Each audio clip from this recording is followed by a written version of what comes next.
आपण म्हणतो की ब्रिटिशांनी आपल्यावर 150 वर्ष राज्य केले व आपला भारत लुटून त्यांनी सर्व सोनं, आपला पैसा असेल इंग्लंडमध्ये नेला. पण ब्रिटिश भारतात आले कसे, कशामुळे आले, भारताचा शोध कोणी लावला? आपण शाळेपासून शिकत आलो आहोत की भारताचा शोध हा वास्को द गामाने लावला. पण भारताचा शोध हा वास्को द गामाने लावला नसून वास्को द गामाने फक्त भारताचा समुद्री मार्गाने शोध लावलेला आहे. हिंदीमध्ये म्हटले जाते की भारत सोने की चिडिया थी.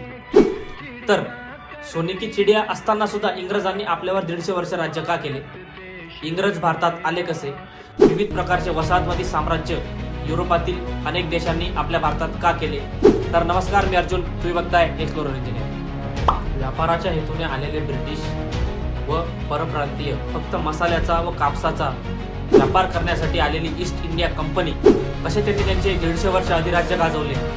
विविध प्रकारच्या घटना ज्या भारतीय इतिहासात, आधुनिक भारताच्या इतिहासात झाल्या त्या आपण या सिरीजमध्ये बघणार आहोत. इतर देशांपेक्षा भारत हा सर्वात समृद्ध देश होता. शैक्षणिक दृष्ट्या सुद्धा भारतात परप्रांतीय युरोपातील लोक व्यापाराच्या हेतूने त्यांची मक्तेदारी निर्माण करण्यासाठी कसे आले.